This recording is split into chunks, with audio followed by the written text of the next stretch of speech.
ব্রাজিলের পরবর্তী ম্যাচের দিনক্ষণ ও সময়সূচি চূড়ান্ত হয়ে গেছে। সেলেসাওরা তাদের নবম ও দশম ম্যাচে মাঠে নামতে যাচ্ছে।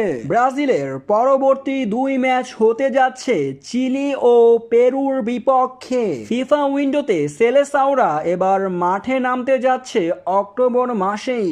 সব ব্যর্থতা ভুলে কি আবারও ব্রাজিল ফিরে আসবে তাদের চিরচেনা রূপে, যেখানে ব্রাজিল একের পর এক ম্যাচ হেরে কোনো কুল কিনারা পাচ্ছিল না, যেখানে ফিফা উইন্ডোর বিশ্বকাপের বাছাই পর্বের ম্যাচে 8 ম্যাচ খেলে ফেলেছে ব্রাজিল।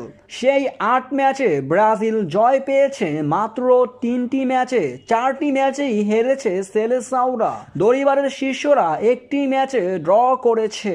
বর্তমানে ফিফা র্যাঙ্কিং এ ব্রাজিল পঞ্চম স্থানে দখল করে বসে আছে, সেখানে তাদের পয়েন্ট দাঁড়িয়েছে 10-এ। ফিফা উইন্ডোর শেষ ম্যাচে ব্রাজিল হেরেছিল প্যারাগুয়ের কাছে।